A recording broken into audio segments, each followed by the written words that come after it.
মানে আজ ছিল সৈকতের ভাইয়ের বার্থডে, হ্যাঁ, তাই আমাদের ইনভাইট ছিল বলেই আমরা রাত এই অন্ধকারে সন্ধ্যাবেলা আমরা বেরিয়ে যাই গিফট কিনতে।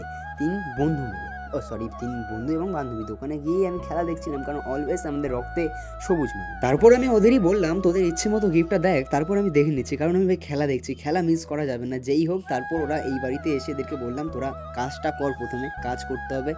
আর সৈকতের 2 দাদাই এসেছিল, ঠিক আছে। তারপর ওরা বেলুন ফোলানো হলে আমি ডেকোরেশন করব।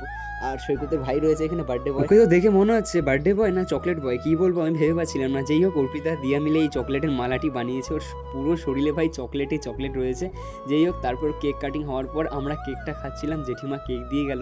আর তার সাথে সাথে ভাই গিফটটা আনবক্সিং করছে। ভাই গিফটটা এত সুন্দর হয়েছে, ও খুশি হয়েছে এবং আমরা তো খুবই খুশি। পর আমরা খেতে বসে পড়েছি, আর রান্না হয়েছিল চিকেন, মাটন এবং ফ্রাইড রাইস, ঠিক আছে। জেঠিমা খুব সুন্দর রান্না করেছে। তারপর আর বন্ধু বাড়ি এসেছি, ভাই আড্ডা হবে না। যেই হোক, আমরা গল্প করেছিলাম, আড্ডা হচ্ছিল, ওর কথা বলছিল। যেই হোক, আজকের ব্লগটা কেমন লেগেছে অবশ্যই কমেন্ট করে জানাবে। আর যেতে যেতে কেউ রাধে রাধে বলতে ভুলো না।